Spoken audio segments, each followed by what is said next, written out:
নমস্কার, Excel academy থেকে বলছি। আমি সৌরভ বসু। মাধ্যমিক পরীক্ষা মানে ক্লাস 10-এর পরীক্ষা সমস্ত বোর্ডেরই সামনে প্রায় চলেই এসছে। West Bengal board, CBSE, ICSE সবারই প্রায় সামনে চলে এসছে। তো আজকে তার ফিজিক্সের বা আমাদের ওয়েস্ট বেঙ্গল বোর্ডের ফিজিক্যাল সায়েন্সের দুটো টপিক নিয়ে এসছি। খুব ছোট ছোট টপিক, কিন্তু এটার কনসেপ্টটা ক্লিয়ার হওয়া খুব জরুরি।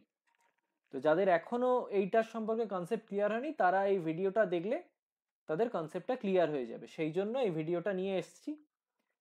এটা ইলেকট্রোম্যাগনেটিজম চ্যাপ্টারের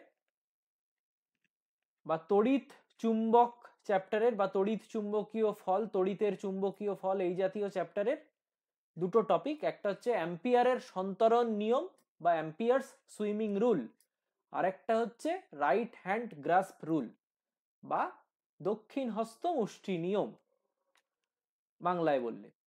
তো এই টপিকটা নিয়ে আজকে আলোচনা করব। শুরু করে দিই।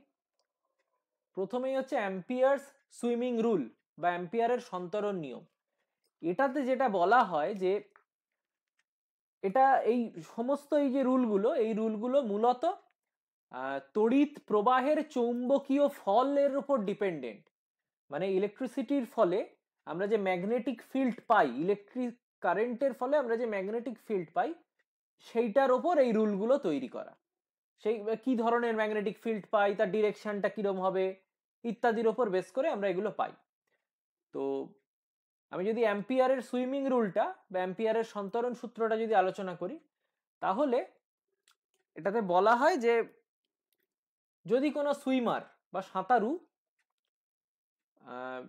কোনো একটি তারের ওপর, আমি যদি দেখি তো এইটি একটি তার, এই তারের ওপর যদি সাঁতার কাটেন, কাল্পনিকভাবে যদি সাঁতার কাটেন, কোন দিকে সাঁতার কাটবেন না, যেদিকে কারেন্ট যাচ্ছে ওই তার দিয়ে সেই দিকে, মানে এই দিকে, এই দিকে যদি কারেন্ট যায় তাহলে সেই দিকে মুখ করে সাঁতার কাটবেন। এবং তার সঙ্গে সঙ্গে তার নিচে একটি চুম্বক শলাকা বা ম্যাগনেটিক নিডল রাখা থাকবে, যার নর্থ পোলটা থাকবে এই সাঁতারুর মাথার দিকে। এইরকম যদি আমরা একটা অ্যারেঞ্জমেন্ট করি, তাহলে আমরা নিঃসন্দেহে বলতে পারি যে এই পরিবাহী বা এই কন্ডাক্টরের মধ্যে দিয়ে কারেন্ট যাওয়ার ফলে যে চৌম্বক ক্ষেত্র বা ম্যাগনেটিক ফিল্ড তৈরি হবে, সেই ম্যাগনেটিক ফিল্ডটা এই চৌম্বক শলাকাকে বা ম্যাগনেটিক নিডলটাকে বাঁদিকে মানে ওয়েস্টের দিকে ডিফ্লেক্ট করাবে। বাঁদিকে ডিফ্লেক্ট করাবে মানে পশ্চিম দিকে ডিফ্লেক্ট করাবে। এই ব্যাপারটা খুব একটা ক্লিয়ার হলো না। এইটাকে আমরা বোঝার জন্য একটা সহজ নিয়ম করে নিয়েছি। সেটা হচ্ছে, আমরা জানি যে নর্থ সাউথ কিরম ভাবে লিখতে হয়।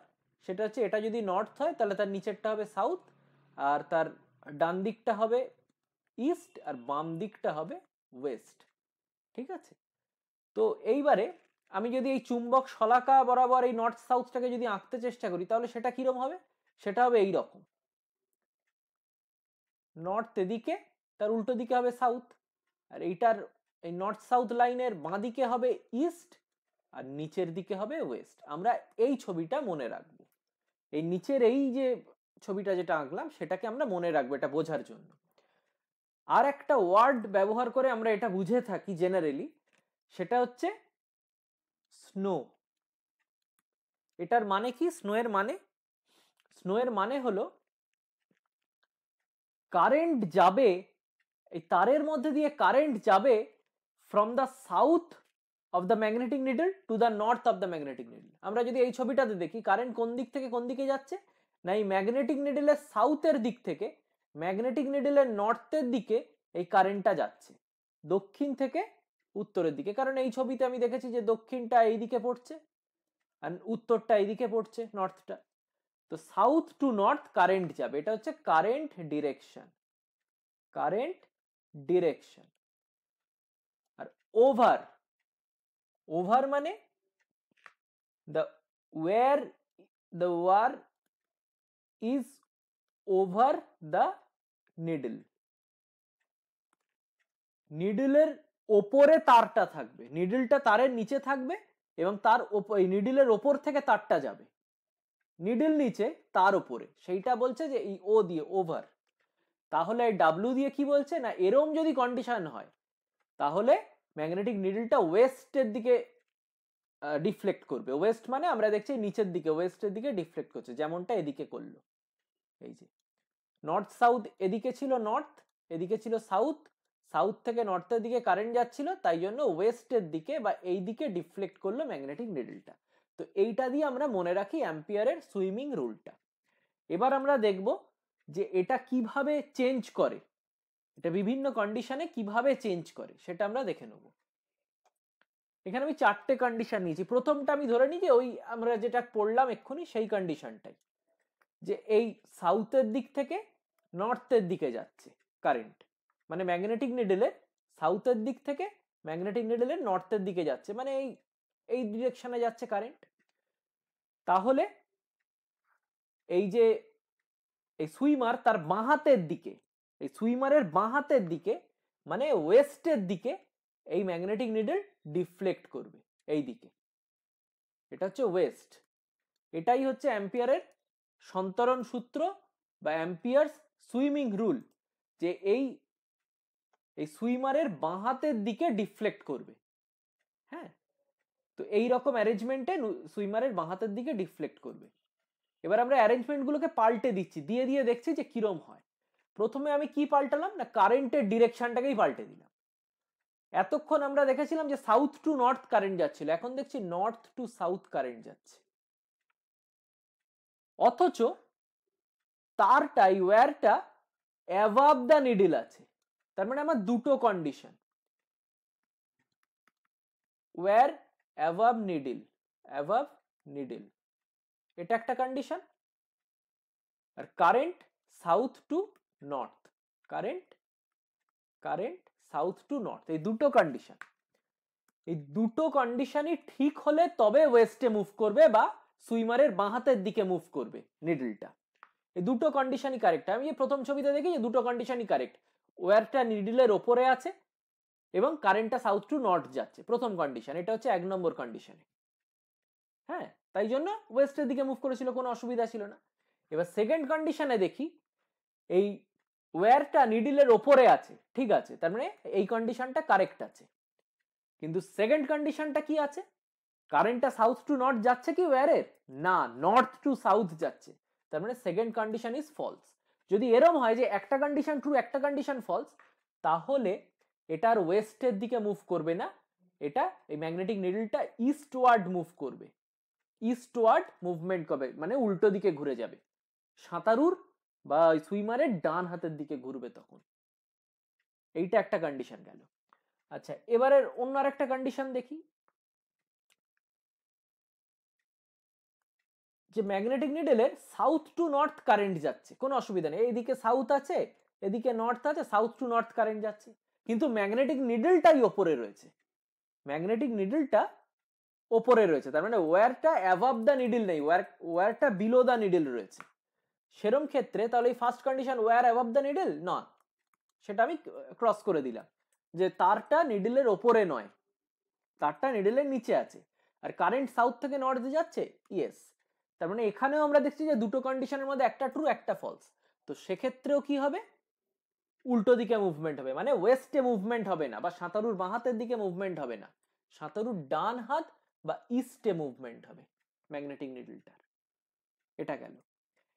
এবারে last and the most important condition, সেটা হচ্ছে কারেন্ট পাস করছে from the north two south এবং ম্যাগনেটিক নিডলটাও তারের ওপরে রাখা আছে, মানে তারটা নিচে।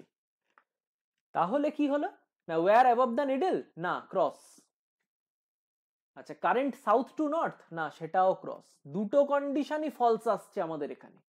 যখন এই দুটো কন্ডিশনই ফলস থাকবে দেন ইট উইল বি আনচেঞ্জড, কারণ অপোজিটের অপোজিট ঘটছে। যে জিনিসটা হচ্ছিল মানে ওয়েস্টে মুভ করার কথা ছিল সূত্র অনুযায়ী বা যে লটা অনুযায়ী, সেই ওয়েস্টে মুভ করার যে কথা ছিল তার অপোজিটের অপোজিট হচ্ছে, মানে অপোজিট হলে ইস্টে মুভ করতো, আবার তারও অপোজিট হচ্ছে, তার মানে আবার ওয়েস্টে মুভ করবে।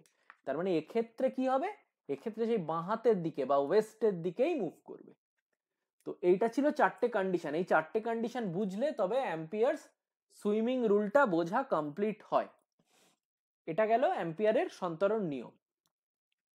আচ্ছা, এবার আমি চলে যাই নেক্সট টপিক আজকের আমাদের, সেটা হচ্ছে রাইট হ্যান্ড গ্রাস্প রুল, বা এটা একটু বেশি পরিচিত, বা এটাকে বলে যে দক্ষিণ হস্তমুষ্টি নিয়ম বলে আমাদের ওয়েস্ট বেঙ্গল বোর্ডের টেক্সট বইগুলোতে বলা আছে, কিন্তু একটু বেশি কারেক্ট হবে আমি যদি বলি যে রাইট হ্যান্ড থাম্ব রুল।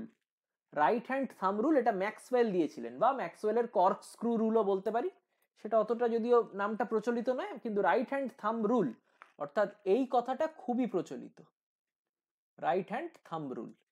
তো যাই হোক, এটার মোটামুটি এই তিনটে নাম আছে, আমরা যার বইতে মানে যেটা আছে সেটাই আমরা পড়বো। তো এই রুলটা কি বলছে, যে কোনো কারেন্ট ক্যারিং কন্ডাক্টর, মানে কোনো পরিবাহীর মধ্য দিয়ে যদি কারেন্ট যায়, সেই পরিবাহীর চারপাশে কি রকম ভাবে ম্যাগনেটিক ফিল্ড তৈরি হবে সেইটা নিয়ে কথা বলছে, সেইটা নিয়ে কথা বলছে, চৌম্বক ক্ষেত্রটা সেই পরিবাহীর চারপাশে কিরকম ভাবে তৈরি হবে সেইটা নিয়ে কথা বলছে। কি বলছে, খুব সহজ কথা বলছে, যদি আমি আমার হাত দিয়ে এরম ভাবে পরিবাহীটাকে, ডান হাত দিয়ে রাইট হ্যান্ড দিয়ে পরিবাহীটাকে এমন ভাবে মুঠো করে ধরি বা গ্রাস্প করি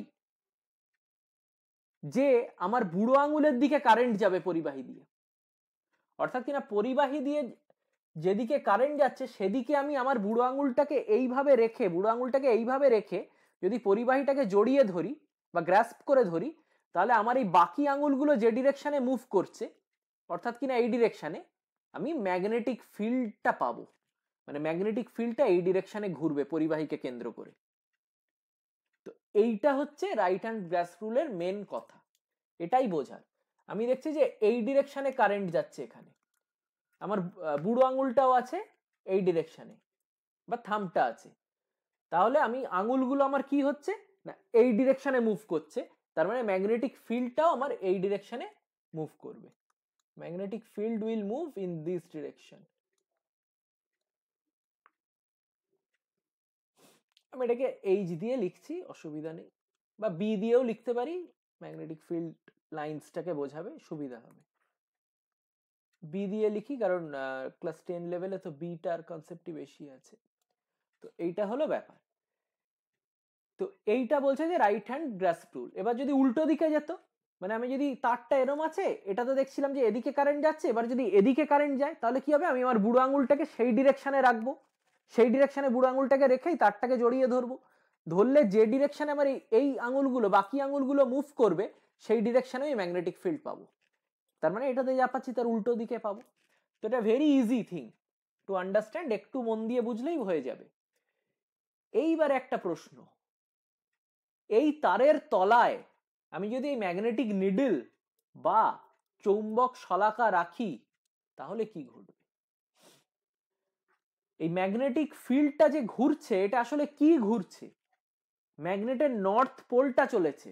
আমি যদি কল্পনা করি যে ডিরেকশনে ম্যাগনেটিক ফিল্ড ঘুরছে তারের চারপাশে, সেই ডিরেকশনে নর্থ পোল চলেছে, আমি মনে করতে পারি আইসোলেটেড নর্থ পোল একটা ঘুরছে সেই ডিরেকশনে।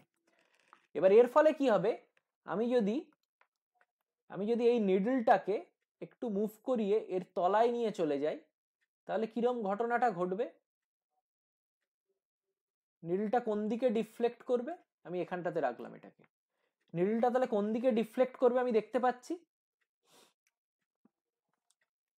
এই কেসটা, যে কেসটা আঁকা রয়েছে বোর্ডে, সেই কেসটা ওয়াইজ যদি দেখি, কারেন্ট এদিকে যাচ্ছে, তো বুড়ো আঙুলটা এদিকে গ্রাস্প করলাম এদিকে, এইভাবে আমার ম্যাগনেটিক ফিল্ডটা মুভ করছে, তার মানে আইসোলেটেড নর্থ পোল আমার এইভাবে মুভ করছে, তার মানে এই নর্থ পোল এখান থেকে ম্যাগনেটিক ফিল্ড লাইন্সের দিক থেকে,